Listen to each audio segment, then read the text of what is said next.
right, welcome in you guys. We find ourselves in this first hand number 4 of the live stream.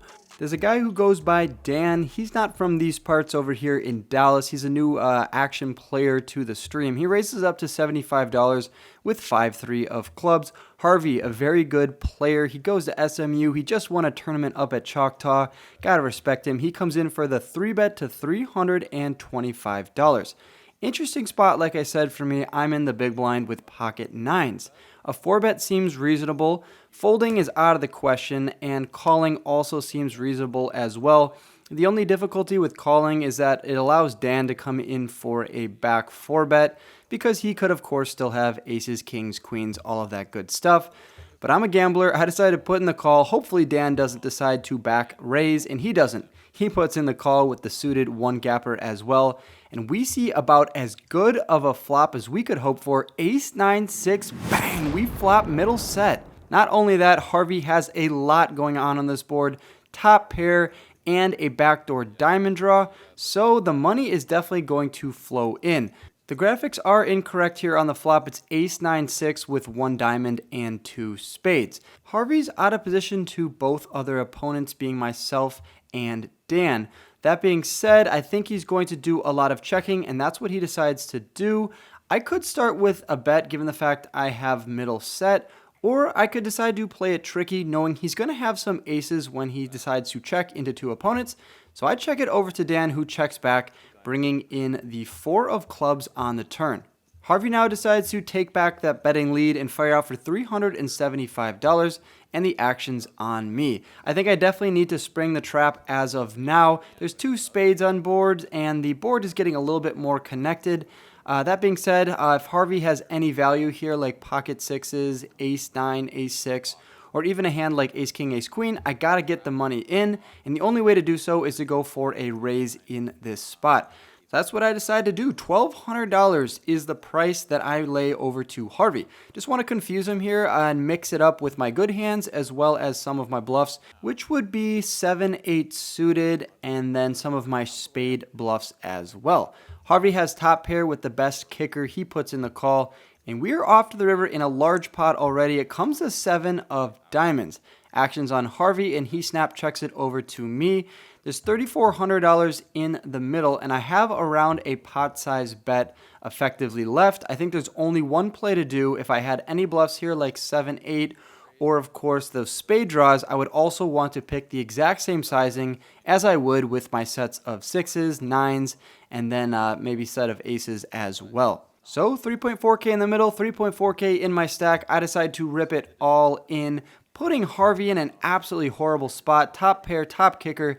It's probably just a little bit too good to fold. If he folds this hand, he's going to be over folding a lot of the time.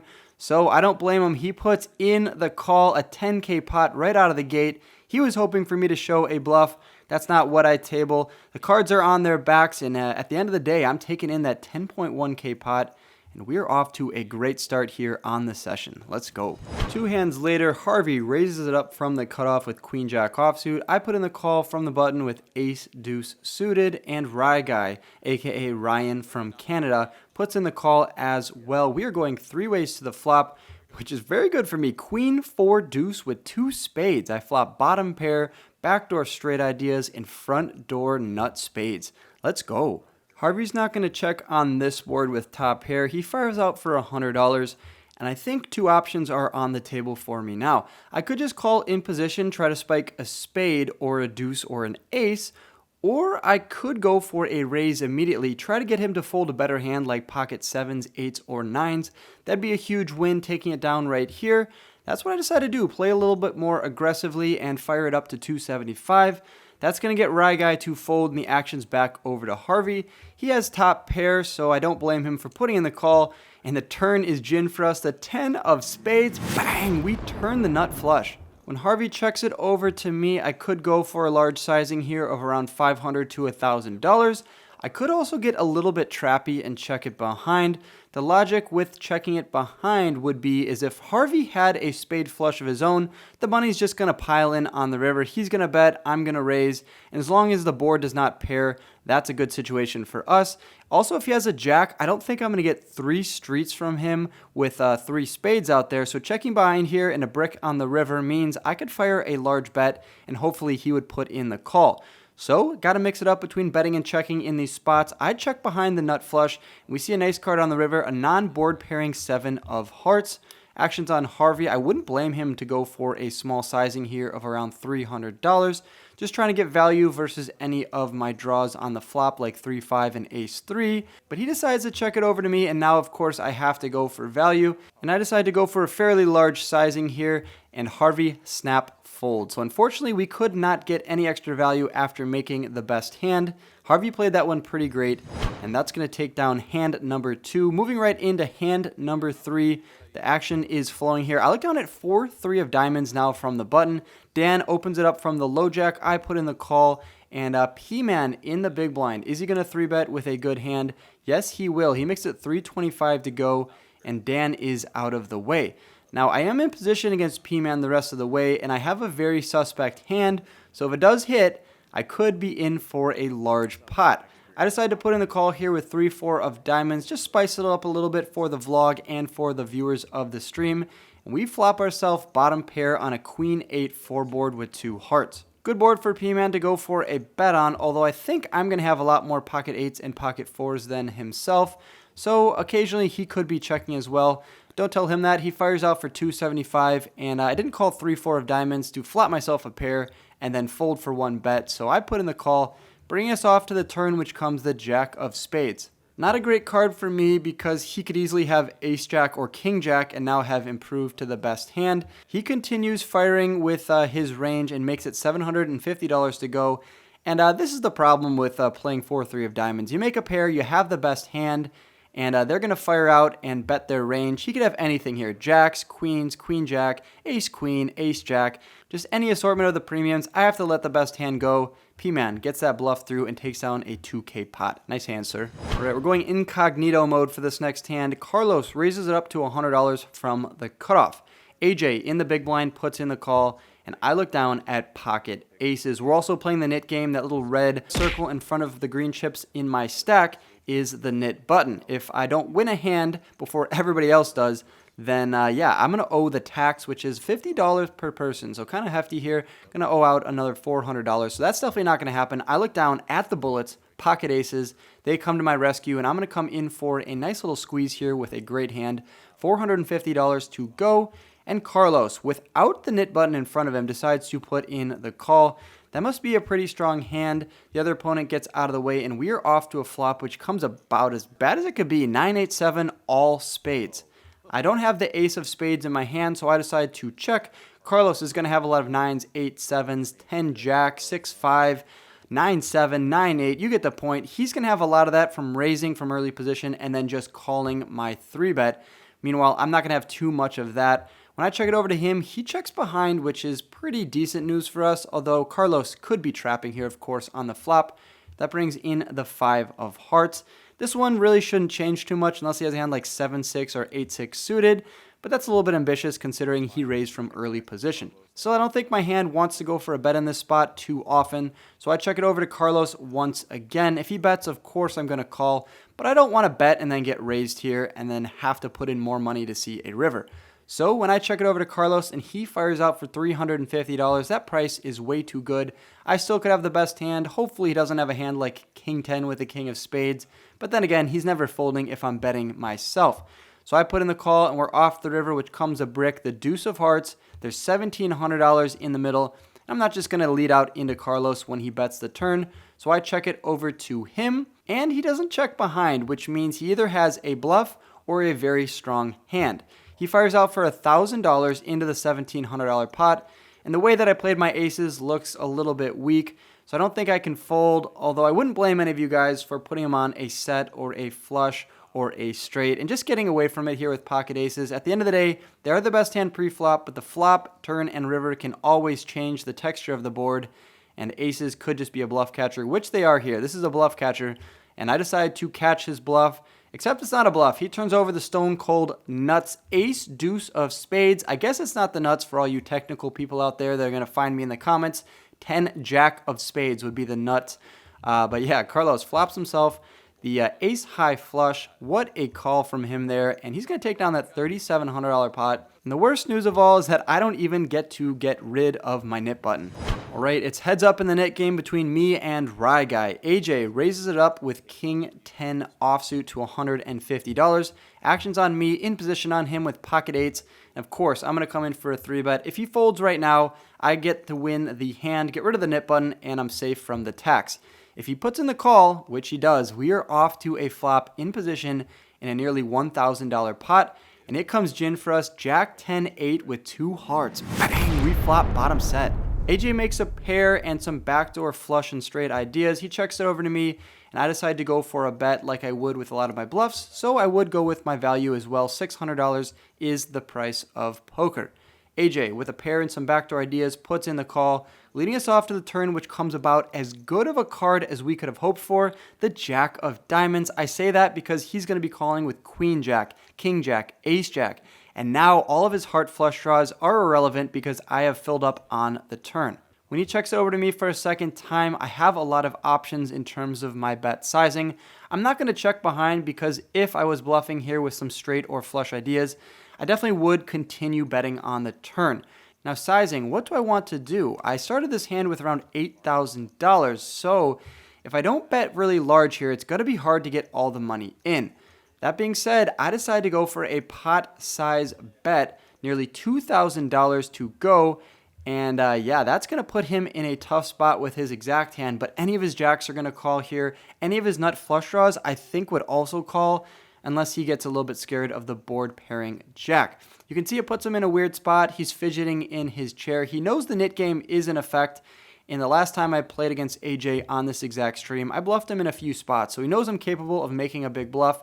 Unfortunately, though, in this spot, he sniffs it out, folds his cards, and I have to turn mine over to get rid of that button, and I get rewarded with a $4,200 pot.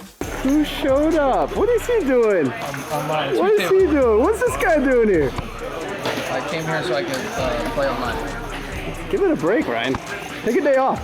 I heard that the best player in Dallas was here.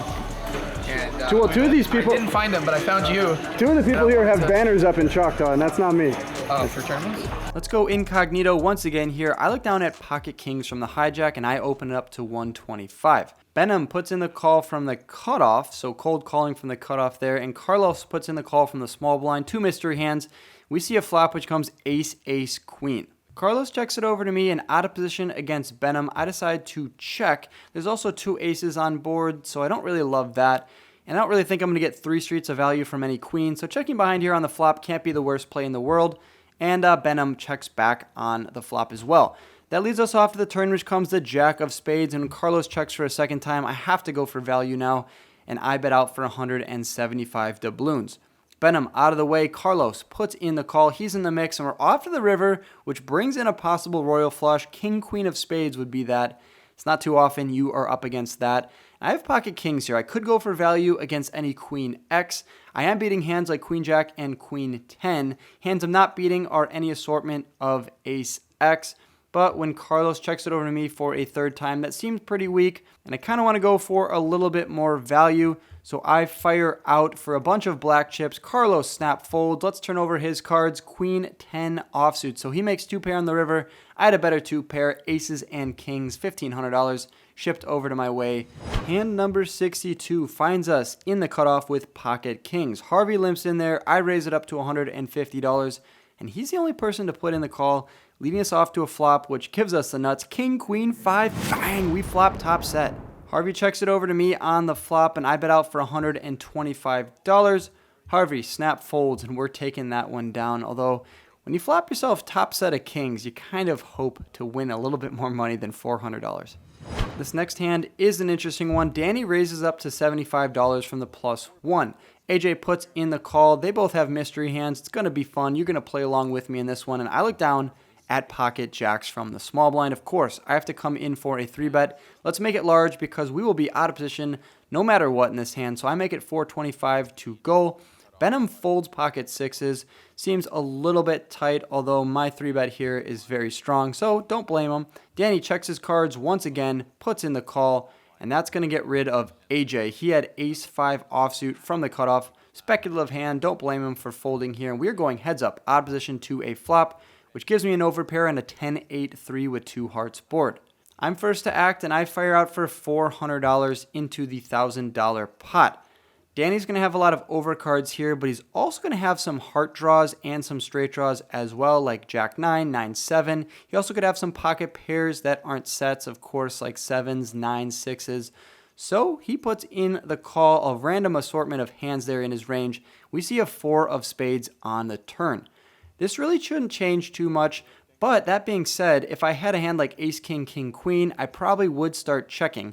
So I also have to have some good hands that I'm going to check on the turn with as well. Otherwise, I'm pretty easy to read. If I'm always checking with bad hands and always betting with my good ones, opponents can exploit me. I decided to throw pocket jacks into my checking range here to balance it out. And Danny decides to check behind on the turn. At this point, I'm putting him on 2 overcards, some heart draws that don't want to bet the turn, and then some random pocket pairs with some showdown value. When he checks back on the turn and the queen of hearts peels off on the river, that is a very bad hand. It brings in almost everything I mentioned on the turn. It brings in the heart draws, brings in Jack 9, and it also brings in some random hands like Jack Queen, King Queen, and Ace Queen as well.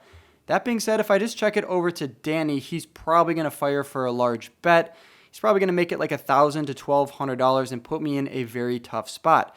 A very tricky play here is to go for around a 10% size of the pot, and that's what I decided to do for $200. The logic is this could induce him to go for a raise. So if I was doing this with a very strong hand like 10s or 8s being a set, if he raised me here, I'd come in for a back raise again and make it very difficult for him to play. So if I'm doing that with all the sets, I could also do that with a hand like jacks. And the benefit with going with a small bet for $200 is Danny decides to put in the call instead of raising with queen, jack of diamonds. And we are going to lose the absolute minimum here. Sure, if I bet the turn, he might have folded. But I can't only be checking when I have king, queen, and ace, queen, and ace, king. So checking over to Danny on the turn cost me this pot. But I think in the long run, that is a good play to do. Unfortunately, he spiked 1 of 8 cards, I think. Any queen or any 9 would have given him the best hand. So he had about a 16% chance to win this on the river, and he's going to scoop it in, $2,200. Ship it over to Danny Marks. We pick up a hand now that would have won me the last one, king, queen offsuit from the +1, and I raise it up to $75. Benham 3-bets me to $275, and that's going to clear the field. The action's back over to me. I could come in for a 4-bet, but +1 versus +2, our ranges should be pretty narrow at this point, so I decide to put in the call, and we see ourselves a decent flop, which comes queen, jack 10, rainbow. I have top pair, open-ended straight draw. I check it over to Benham, and he fires a C-bet of $200, 1/3 the size of the pot. Don't blame him. It's a very good board to go for a C-bet on. He's going to have range advantage. He's going to have way more of the ace-kings, the queens, the jacks. But I have top pair and an open-ended straight draw, so I put in the call, bringing us off for the turn, which gives me the nuts, the ace of clubs. I think leading here would be a little bit suspicious, so I check it over to Benham once again. And now he decides to overbet the turn for $1,200, which is kind of a strange line. If I have the king in my hand, there's only 3 others left in the deck. Would he ever do this with a hand like queens or aces or ace 10 or ace jack? It seems a little bit unlikely, so most likely I'm up against a king. I decided to put in the call for $1,200. I could be raising, although that pretty much lets him know that I have a king in my hand. The only merit to raising would be to protect against a pocket pair having a set on the flop or turn. I don't want him to fill up on the river, but that's not what happens when the king of diamonds peels off on the river, giving us both a straight.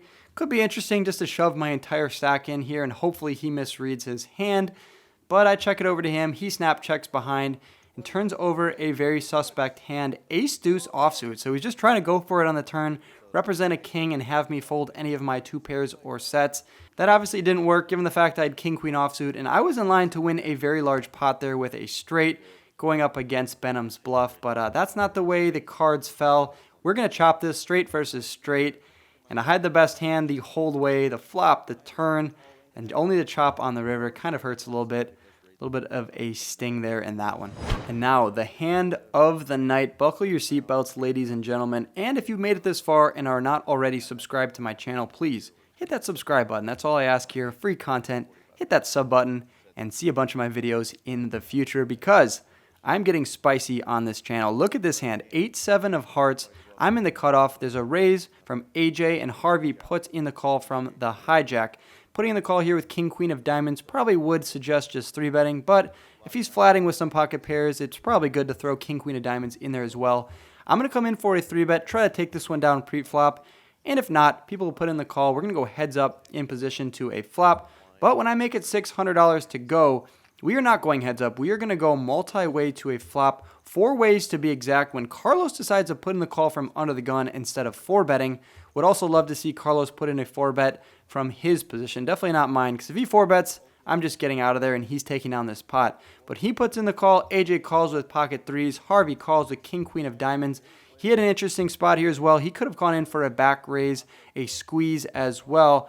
That would not have worked for him, though, because Carlos had ace-king off. But we're going to see a flop 4 ways here, which comes good for everybody. King, jack, deuce with 2 hearts. Good for everybody except for AJ. Carlos, top pair, top kicker. Harvey, top pair, second best kicker. And I flop myself a heart flush draw. The action checks over to me on the flop. And now I think this is a good spot to go for a bet. The only thing is we are extremely multi-way. So if I bet here and get raised, I don't really love building the size of the pot before I make a flush. So I decide to check behind on the flop. I'd also be doing this with hands like king, queen, king, jack, all of that good stuff. So I decided to check behind here on the flop, bringing in the 5 of clubs on the turn.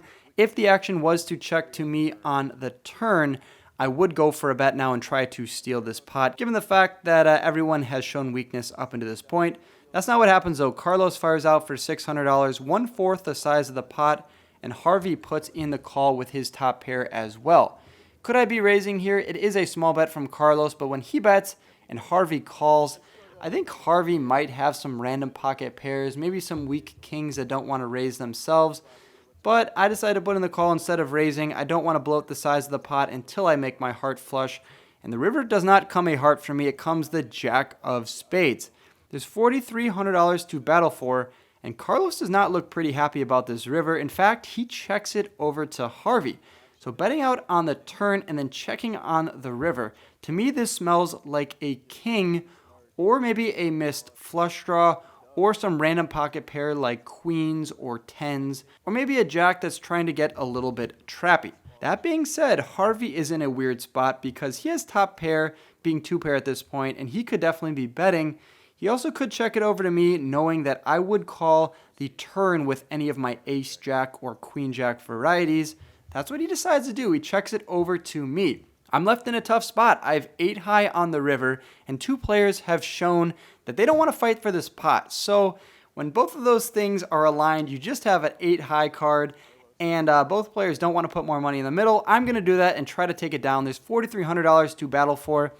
And if I'm going to have some good hands like ace jack, maybe some pocket 5s, maybe some king jack or queen jack as well, I also have to be doing this with some bluffs, and it's a perfect candidate to do so. I have 7-8 of hearts. I'm not really blocking any of the other players' missed heart draws. They could have queen 10, they could have ace queen, ace 10, ace 5 of hearts, all of that good stuff. And I make a very large bet here of $3.1 thousand into the 4.2K pot. Carlos is in a weird spot. He has top pair with the ace of hearts. The ace of hearts is important to think about in Carlos's shoes. That means that I don't have any of those hands I just mentioned, like ace queen of hearts, ace 10 of hearts, ace 5 of hearts. He knows this, which means I am more weighted towards value hands. Value hands would be pocket aces. They'd be ace jack, king jack, queen jack, and pocket kings, of course, as well. However, there's only one combination of that, given the fact that Carlos knows he has the king of spades in his hand. That being said, Carlos is in a weird spot because he's also not closing the action. Harvey is behind him, so I don't really envy Carlos in this spot, which is why I love my bet. At the end of the day, we need Carlos to fold, otherwise I'm going to lose a lot of money in this hand. And that's what Carlos does. He obliges. He folds his cards begrudgingly, and now Harvey's in a weird spot because He just saw Carlos go through the ringer and think about all of his options. When he's thinking really long on the river, he has to have a king, right? He's thinking a long time and then folds, so it's obviously not a jack. Probably a hand like king, queen, king 10. So if Carlos has a king in his hand, what am I betting on the river? Well, that definitely weights me towards more jacks.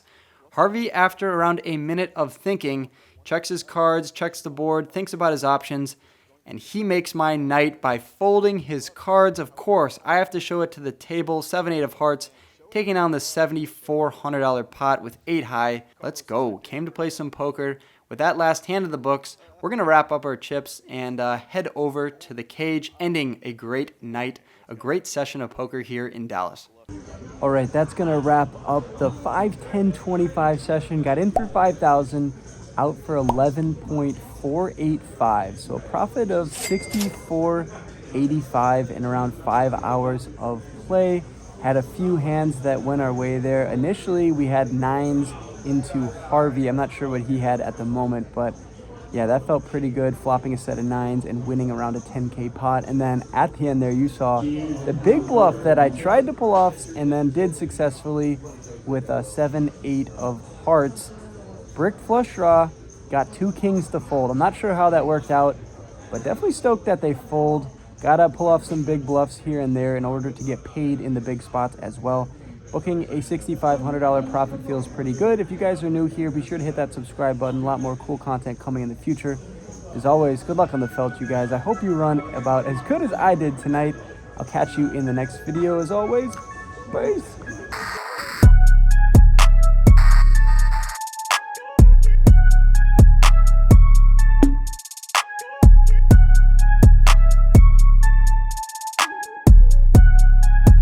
Is that Wolfgang Poker?